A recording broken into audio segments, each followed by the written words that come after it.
ഇപ്പം മലയാളത്തിലേക്ക് മാത്രമല്ലല്ലോ മൊഴിമാറ്റം ചെയ്യുന്നത്. അതെ. ഇപ്പം തമിഴിൽ നിന്ന് തെലുങ്കിലേക്കും തെലുങ്കിൽ നിന്ന് തമിഴിലേക്കും ഒരുപാട് ഇതിങ്ങനെ മൊഴിമാറ്റം ചെയ്യുന്നുണ്ട്. പക്ഷേ ഇതിൽ നിന്ന് വ്യത്യസ്തമാണ് നമ്മുടെ മലയാളി ഓഡിയൻസ്. മലയാളി ആസ്വാദകരെന്ന് പറഞ്ഞാൽ വേറൊരു രീതിയിൽ ചിന്തിക്കുന്ന ആളുകളാണ്. അപ്പോൾ നമുക്ക് ചെറിയൊരു ഫോൾട്ട് വന്നാൽ പോലും നമുക്കത് ഇഷ്ടപ്പെടത്തില്ല, മലയാളികൾക്ക് അത് ഇഷ്ടപ്പെടത്തില്ല. അപ്പം മറ്റ് ഭാഷകൾ ചെയ്യുന്നതിനെക്കാട്ടി കൂടുതൽ എഫേർട്ട് മലയാളത്തിലേക്ക് മൊഴിമാറ്റം ചെയ്യുമ്പോൾ ചെയ്യാറുണ്ടോ? അതൊരു എഫേർട്ട്, അത് നമുക്കതൊരു എഫർട്ടായിട്ട് അതിനെ കാണണ്ട. നമുക്കതൊരു, കാരണം ഇപ്പം പറഞ്ഞ പോലെ ഞാനിപ്പോൾ ഈ അടുത്ത് ഒരു പടം ചെയ്തിട്ടുണ്ട്. ഒരു ചെറിയൊരു പടമാണ്, ദശാവതാർ, അങ്ങനത്തെ ഒരു പടം. അത് ഏത് ഭാഷയാണെന്ന് എനിക്കിപ്പോഴും അറിയില്ല.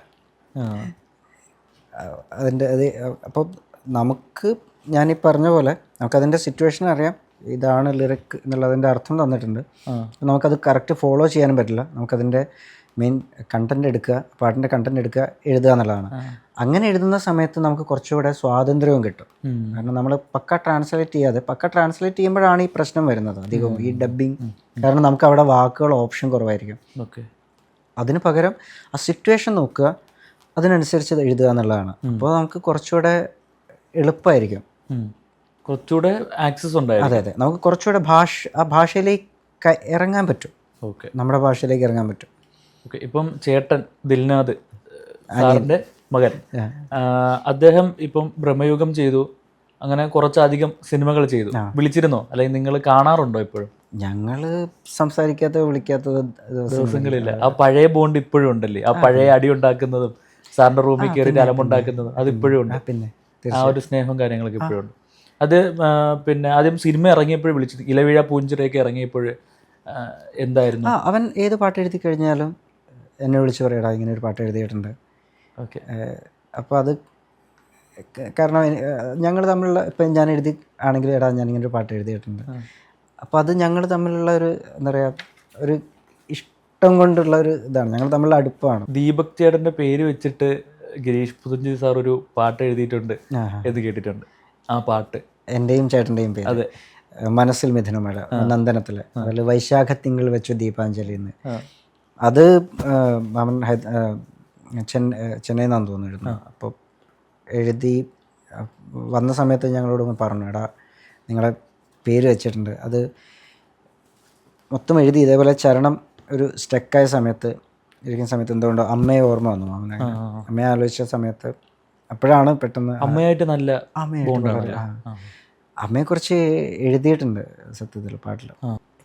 വെണ്ണിലവ് കണ്ണു വച്ച വെണ്ണക്കുടമേ, അത് നോക്കിയാൽ മതി. അതായത് സാധാരണ നമ്മൾ പറയും നീ നിലാവ് പോലെയാണ്, അല്ലെങ്കിൽ നിന്നെ കാണാൻ നിലാവ് പോലെയുണ്ട്. പക്ഷെ ഇവിടെ എഴുതിയിരിക്കുന്നത് വെണ്ണിലാവ് കണ്ണു വെച്ച വെണ്ണക്കുടമേന്നാണ്. അതായത് ആ വെണ്ണിലാവ് കണ്ണു വെച്ച വെണ്ണക്കുടമേന്നാണ് പറഞ്ഞിരിക്കുന്നത്.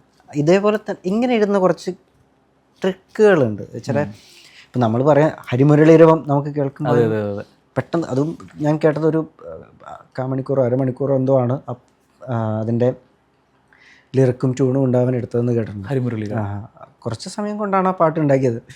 അപ്പോൾ ആ പാട്ട് ശ്രദ്ധിച്ചു നോക്കിയാൽ സാധാരണ നമ്മൾ എല്ലായിടത്തും രാധ തേടി കൃഷ്ണനെ തേടി നടക്കുന്ന ഗോപികമാരെയും രാധയും ഒക്കെ കണ്ടിട്ടുണ്ട്.